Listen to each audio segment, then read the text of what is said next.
The United Nations humanitarian coordinator for Haiti is warning that the country has a situation of escalating violence. Speaking to journalists at the UN headquarters virtually, Ulrich Richardson is calling for support for Haiti, which has witnessed so much killings in the past few days. Earlier this week, police said more than 24 suspected gang members were killed in Haiti's capital after residents joined police to fight off an attempted overnight attack. Thousands of people have been killed by the powerful gangs who are accused of mass sexual violence, ransom kidnappings, extortion, child recruitment, and blocking off key supplies.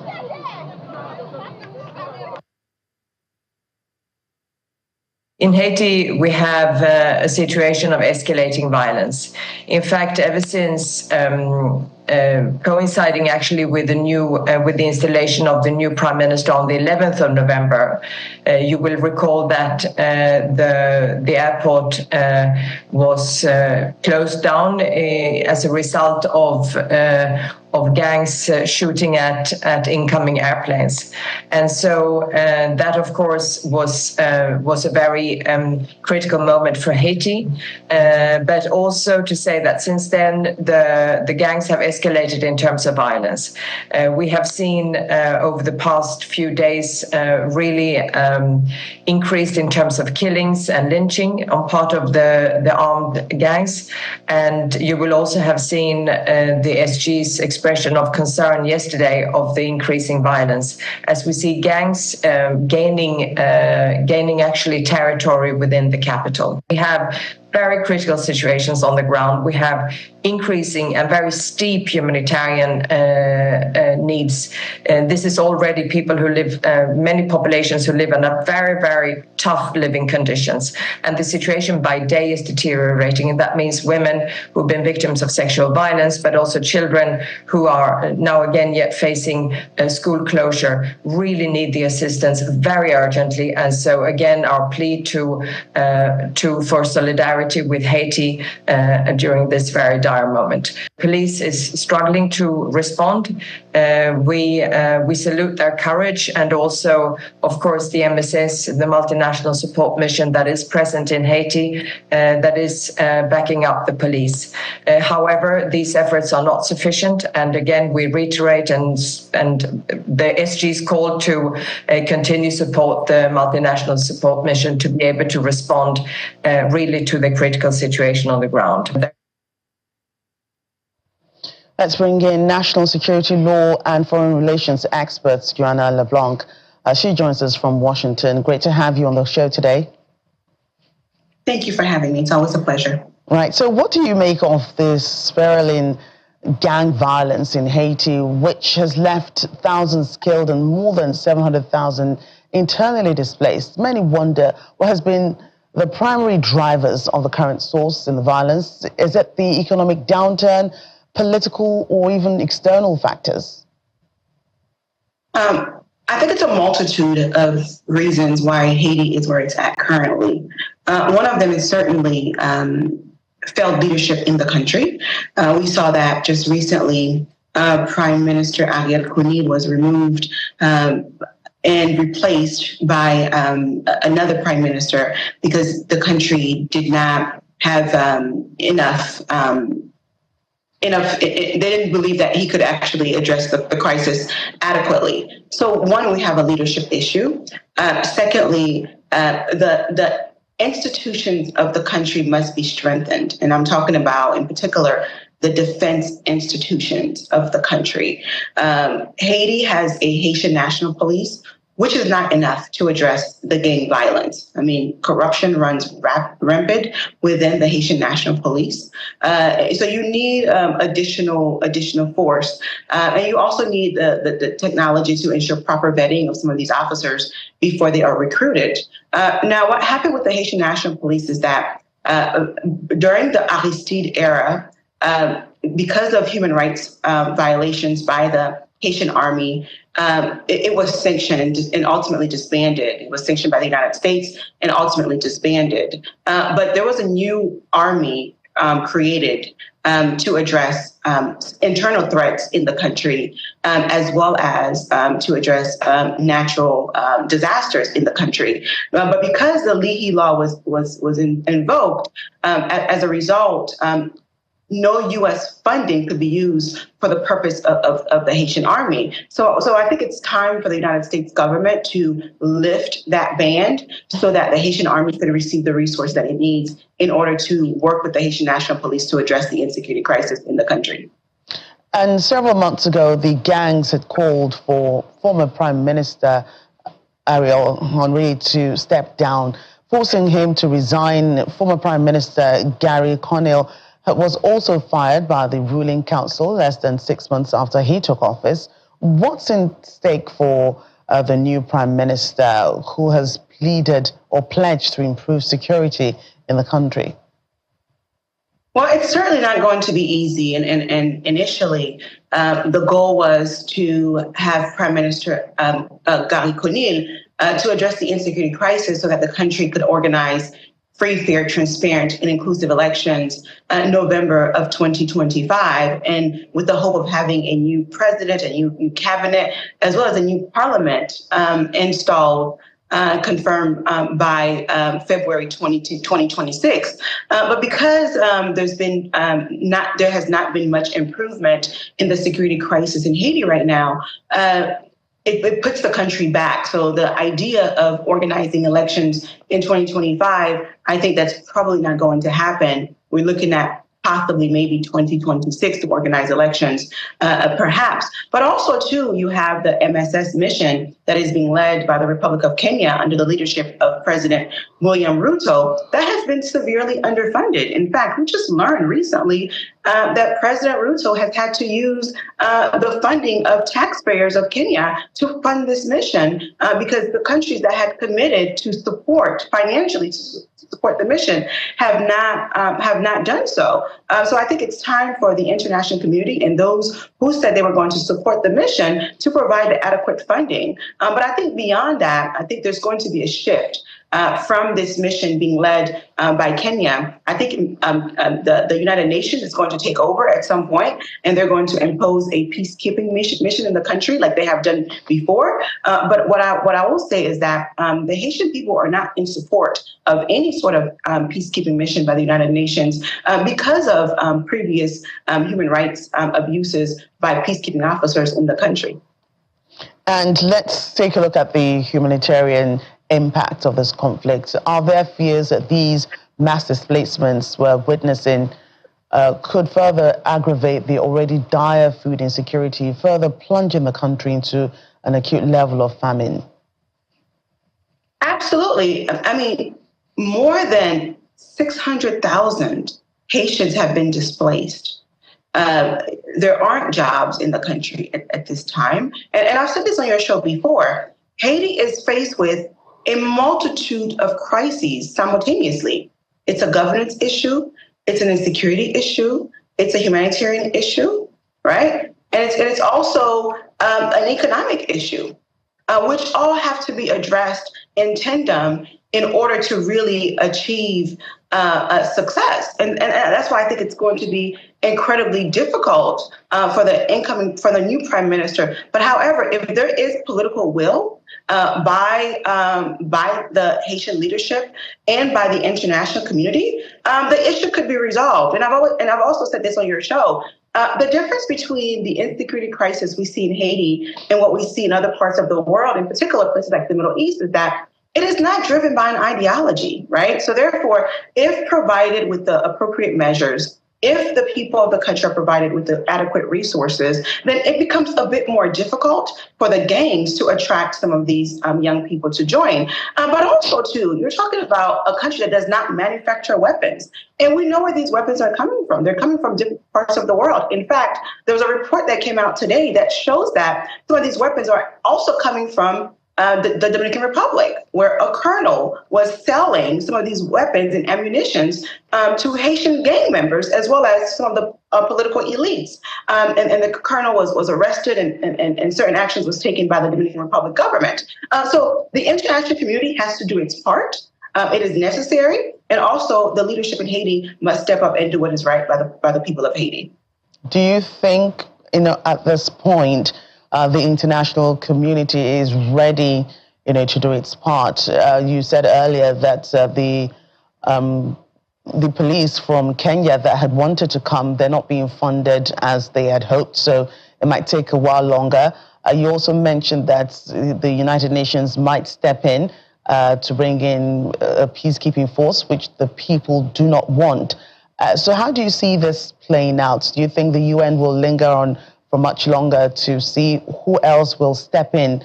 Maybe other countries that can fund their own, maybe a police force that may want to just help out the situation in Haiti?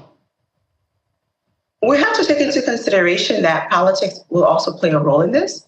As you know, the United States has just elected a new president. President Donald Trump is the incoming president of the United States. And what we do know about Mr. Trump is that he is a non-interventionist, and he's certainly an isolationist. So the idea of the United States financing the mission, the Kenya-led mission, is going to be a very tough argument to be made for the U.S. government to continue to be the number one financier of this mission, unless there's an argument to be made that, and also evidence presented, that it is in the national security interest of the United States government to continue to support Kenya in addressing, in supporting to address this crisis. But we also know that Mr. Trump is the same president who withdrew from the World Health Organization. He does not necessarily believe in multilateralism. He believes that a lot of these institutions are a waste of money and a waste of resources and very ineffective.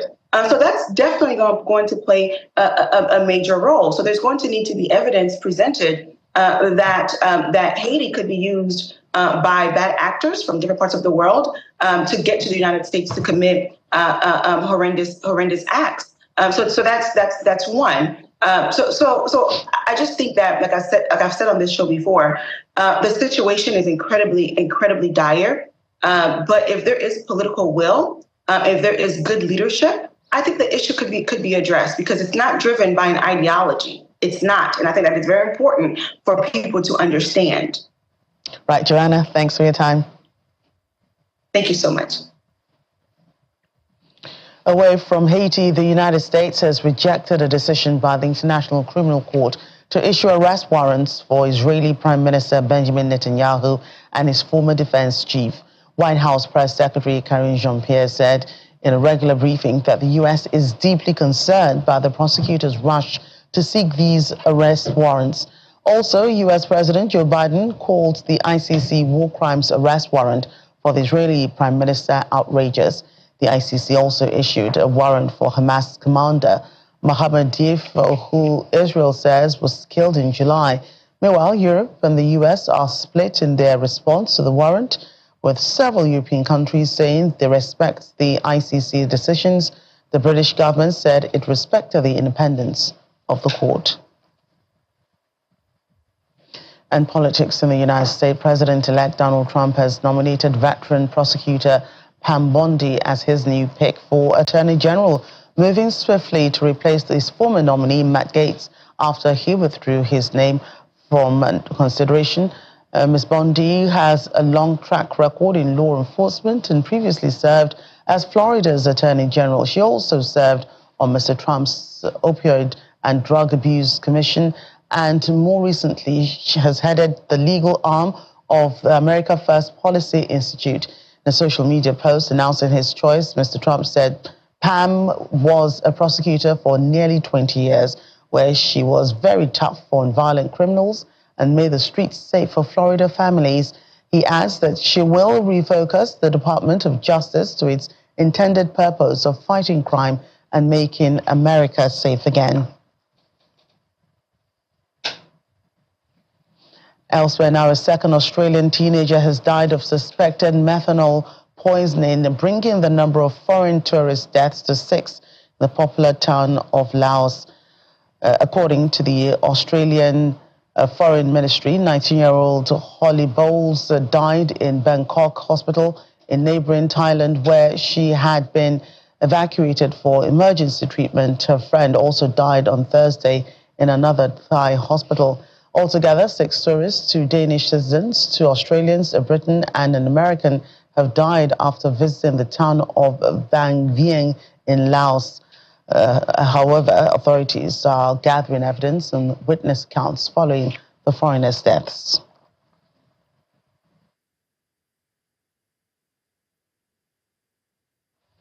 And the UK government this week pledged strong support to address Nigeria's cybersecurity challenges.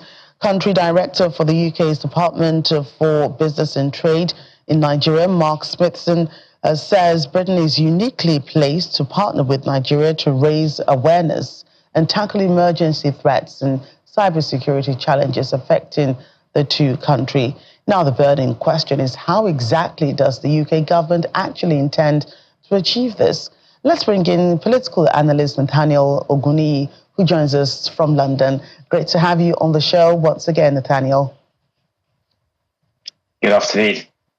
Right, so what specific reforms of support will the UK provide to Nigeria's cybersecurity initiatives in terms of funding, training, and technological development? So on the funding side, it's not clear how much this will involve in terms of new money from the UK.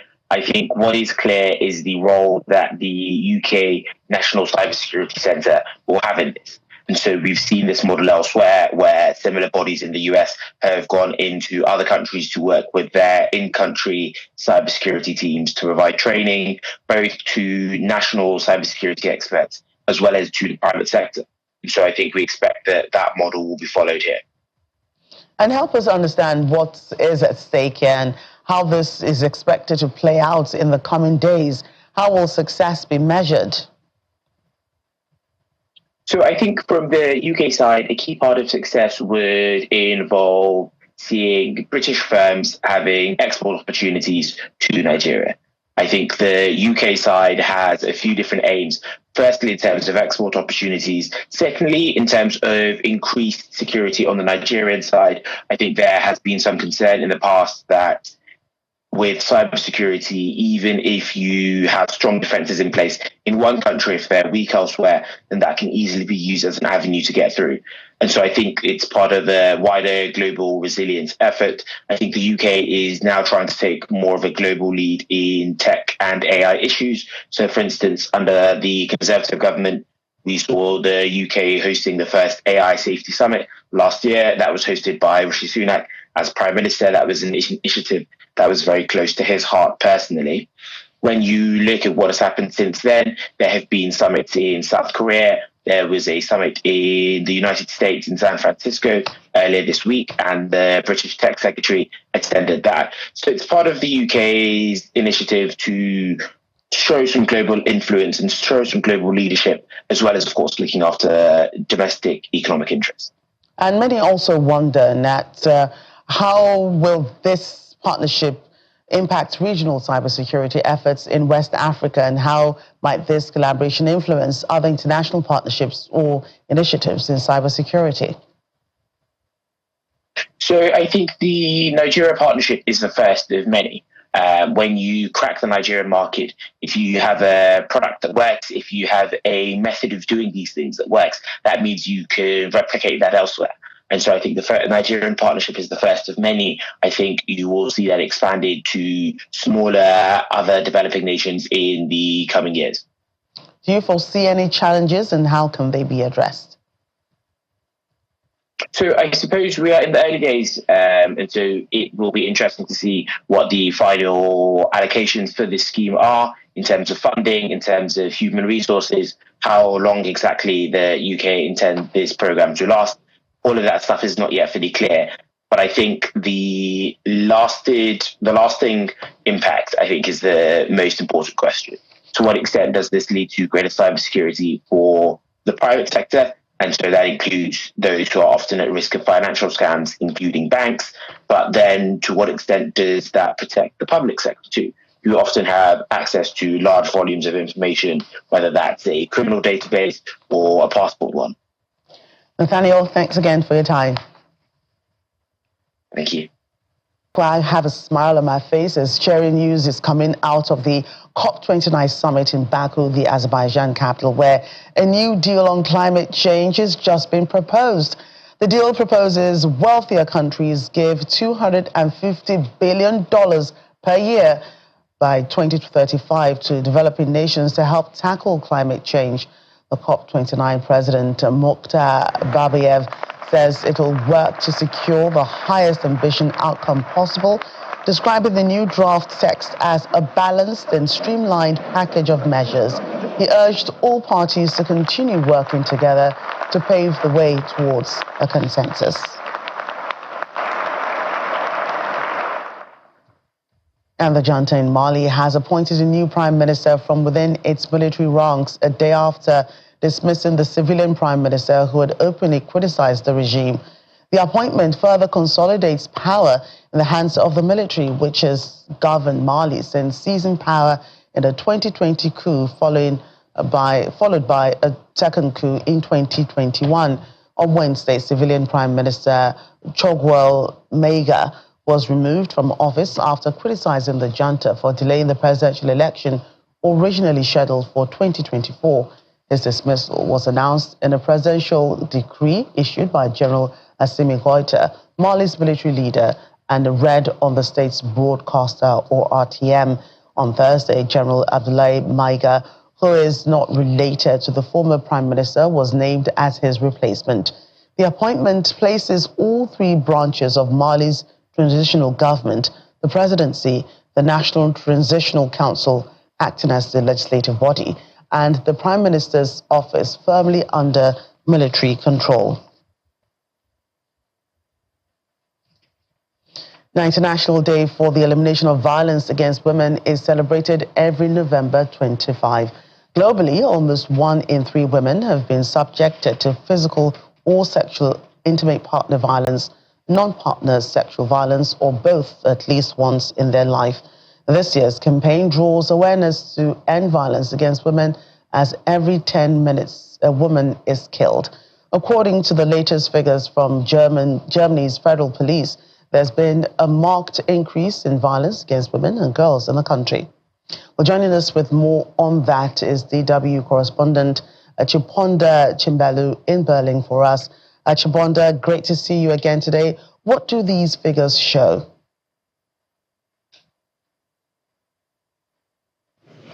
Well, the figures show that 2023 was the second consecutive year with a rise in violence against women in Germany. And it is a problem that cuts across every part of society. Women and girls continue to account for the majority of victims of sex crimes and human trafficking just because of their gender. Now, in Germany, 1 woman is killed nearly every day because of her gender. And 8 out of 10 of the victims are killed by someone who is in an intimate relationship with them. Women are least safe in their homes. The amount of domestic violence has been rising, but the biggest increase of reported violence against women was actually online. It jumped 25% last year compared to 2022. Women were more likely to be groomed and stalked online. And why is violence against women in Germany rising, at this rate? Well, one reason why the numbers are rising is because it has become much easier for women to report attacks and incidents of violence. But experts say that the actual numbers are significantly higher, and that has to do with society, as is the case in other countries as well. Women who are in violent and abusive relationships are often stigmatized when they do say something. Society generally puts the blame and shame on the victims rather than asking why there are men who are abusive and violent. Experts say that society itself needs to change how gender roles are seen, and it needs to be clear that any form of violence against women is unacceptable. And that is something that needs to start very early on with education, both in the home and, of course, at schools. Well, you did say it needs to start, but what's it being done at the present to change this? There is a law that provides some protection for victims of domestic violence. For instance, a victim is not expected to move out of a shared home, so a perpetrator would have to move out and maintain a certain distance from the victim. But critics say that that doesn't go far enough, and more needs to be done, like monitoring the movement of perpetrators electronically to ensure that they stay away from the victims. Also, there have been calls to increase the number of women's shelters to protect victims of domestic violence. Now, an estimate by the Istanbul Convention on the Protection of Women says Germany needs to more than triple the number of places in women's shelters to provide adequate protection. And while Germany's family minister has been trying to advocate for more shelters and better protection with new legislation, she didn't get much support from the coalition government, which collapsed just over 2 weeks ago. Now, with a minority government and probably a new ruling coalition government next year, a change in legislation doesn't look likely. Thanks again, Chiponda.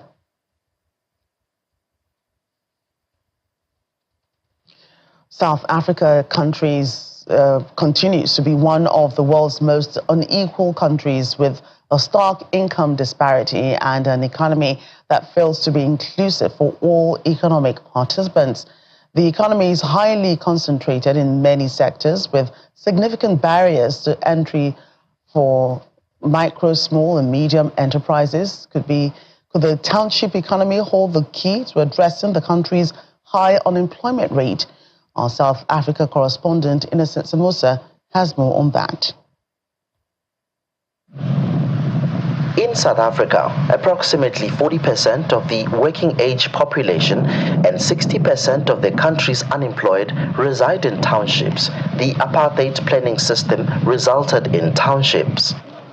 The Township Entrepreneur Alliance, or T, is celebrating its 6th annual Township Economy Summit. Founder of T, Bulelani Balabala, says it aims to be the driving force behind South Africa's township and rural entrepreneurial ecosystem. I believe for a fact that if we're looking for GDP growth, part of the economy that we need to really stimulate and support is township businesses. And these micro enterprises are the backbone of the economy, and I believe that without a shadow of a doubt. He also outlined specific barriers macro, small and medium enterprises face in South Africa. I think one of them is the rise in crime, in the township. Because you find that depending on where you are in the country, right, you're either suffering from extortion or just petty crime. But over and above that, it's really the access to information. And I think to most people, whenever I bring this up, it sounds a little bit strange, but in reality, the information that you have when you're a privileged individual versus the information that ordinary individuals have is totally different. But what role can local businesses in townships play in alleviating South Africa's high unemployment rate? Lizzie Mohali is with Nedbank Retail and Business Development. Oh yes, I think conversations are very important. One of the biggest drivers of innovation is bringing different minds with different perspectives to come share ideas, to come build on each other's ideas. Earlier on, I spoke about imagination. To say when we come here together, let's imagine what's the future of township economy that we want to see. What is the future of businesses that we want to see from our townships? Right? Imagine if one day we have a township economy business that's taking over the world. Entrepreneurs here are optimistic about the future of SMMEs in the country. The future of the township economy is very bright, my brother. People are waking up to it, And once again, I would like to see that also as the people of the townships, of the rural areas, being at the forefront of that economy. As South Africa looks for solutions to its high unemployment rate and economic inequality, the township economy could play a pivotal role in creating more inclusive opportunities. From Johannesburg, South Africa, Innocent Samos, Channels Television News.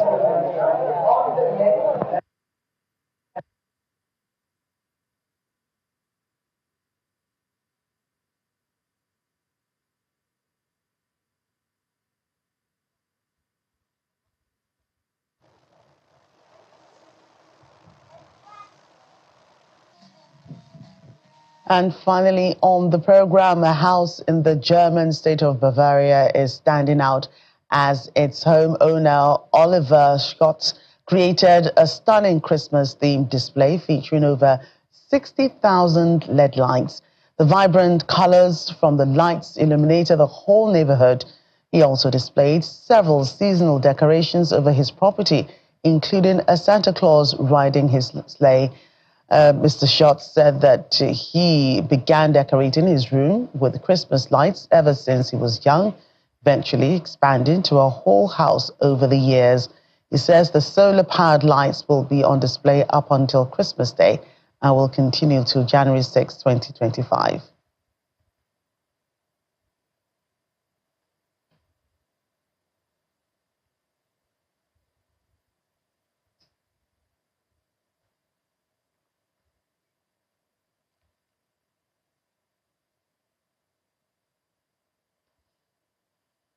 Well, such beautiful display makes me want to wish you a Merry Christmas already, but I'll wait till closer to December 25th. That's our show this week. Thank you for watching. I'm Joke Rogers.